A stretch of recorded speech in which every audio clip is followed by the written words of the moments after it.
সূর্যি মামা আজকে শিওর তার বউয়ের সাথে ঝগড়া করেছে। হ্যালো, কেমন আছো সবাই? আমার পরিবারে তোমাদের সবাইকে স্বাগত জানাই। দোকানের কাজবাজ মেটানোর পর বাড়ি আসার পর মা বললো কি তোর একটা পার্সেল আছে। পার্সেলটা আমার দেখার আগে মা দেখে বসে আছে, কারণ সাদা কিছু অর্ডার দিয়েছি আবার তেনাকে না জানিয়ে। যাই হোক, তাই বলে কি আর আমরা দেখবো না, চলো আমরাও দেখে ফেলি।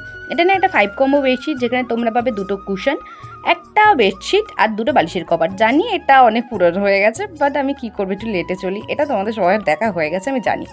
তবে অনেকদিন ধরে ইচ্ছে ছিল একটা সাদা বেডশিটে, সেটা পূরণ করে নিলাম। তবে মা খুব মুখ করছিল, সাদা কেন নিয়েছিস, সাদা যত্ন করতে পারবি না। আচ্ছা, যত্ন করতে পারবো না বলে কি আর ব্যবহারও করতে পারবো না? আচ্ছা, তোমাদের মাও কি এরকম করে অবশ্যই জানিয়ে যেও। তবে বেডশিটটা না খুবই ভালো ছিল, শুধু একটা একটু মন খোঁজাচ্ছিল যে কুশান দুটোই বড্ড ছোটো এসেছে। কুশান দুটো বাদ দিলে সব কিছু ওভারঅল গুড। তবে ঠিক আছে, ছোটোটা কী হয়েছে, ইচ্ছে তো একটা পূরণ হলো। যাই হোক, আজ তো এই পর্যন্ত। কেমন লাগলো জানিও, বাই।